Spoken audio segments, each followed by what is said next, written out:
Dr. Frankl, what is the difference between people who are able to pick themselves up, get over life's problems, and those who are not?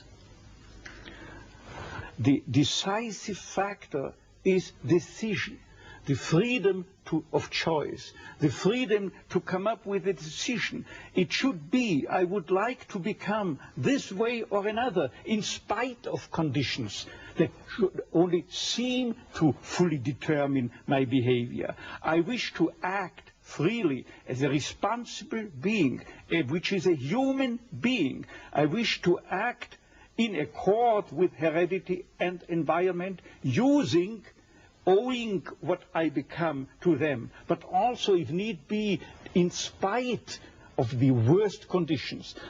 This is exactly what you could watch and witness under severe, extreme conditions of stress, or of tragic conditions. Just think of people living for several years under the worst conditions of a prisoner of war camp.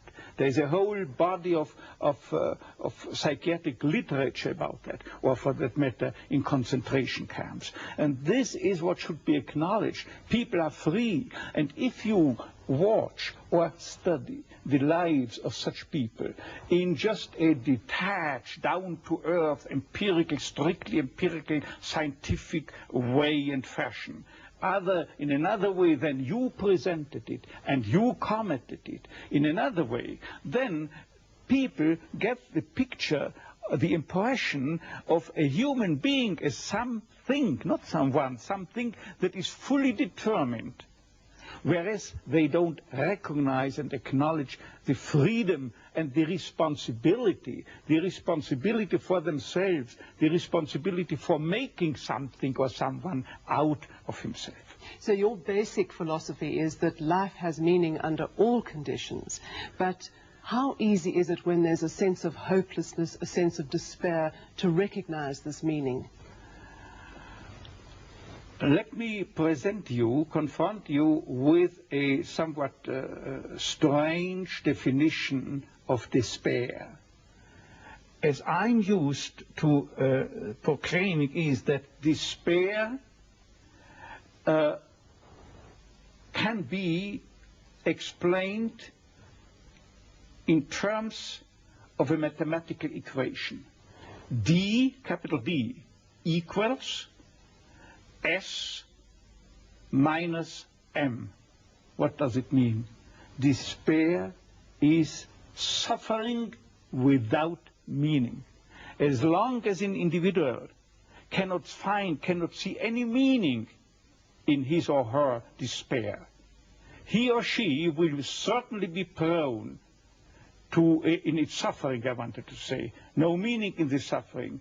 He or she will certainly be prone to despair and, under certain conditions, to suicide. But at the moment they can see a meaning in their suffering, they can mold it into an achievement, they can mold their predicament into an accomplishment on the human level.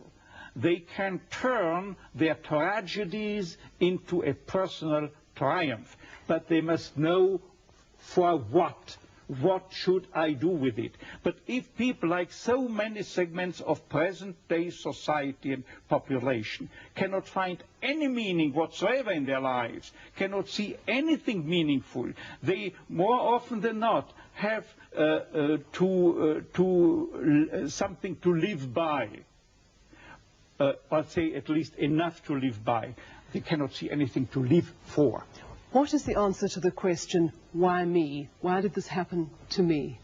The answer to such a question is nothing that a psychiatrist or any other type of a scientist can come up. But I would not share the opinion of, say, Jean-Paul Sartre, who said we have to accept and to shoulder courageously, heroically, the absolute meaninglessness of our lives. But what I think is rather that what we have to accept is the incapacity of our humanness, the incapacity to recognize the ultimate meaning in intellectual or merely rational terms. This is the only thing we have to accept. But still, we may believe in an ultimate meaning, but to lead someone, say a patient, to even the way for him to such a belief, to faith, is of course not the business or job to be carried out by a psychiatrist, but rather by a theologian. Tell me, to what extent do you feel we have choices in the things that befall us? Our freedom is a finite freedom, a limited freedom. That is to say, a human being is never fully free from conditions, be they of biological or psychological or sociological kind. But the ultimate freedom is always and remains always reserved to ourselves. That is the freedom to take a stand to whatever conditions might confront us. How we react to the unchangeable conditions is up to ourselves. In other words, if we cannot change the situation, we have always the last freedom to change our attitude to that situation. Dr. Frankl, give me an example of meaning that can be taken out of a situation of despair. I once received a letter from a young Texan student who told me his own story. At the age of 17 years, he had an accident when indulging to his diving sport. And from that time on, he was paralyzed from the neck down. And he wrote to me, "I broke my neck, but it did not break me. I am at present helpless, and this handicap will remain with myself apparently forever. But I have not given up my studies. I want, because of my own helplessness, to help other people. I want to become a psychologist, to help others. And I'm sure," he wrote to me, "that my suffering will add an essential contribution to my ability to understand others and to help other people."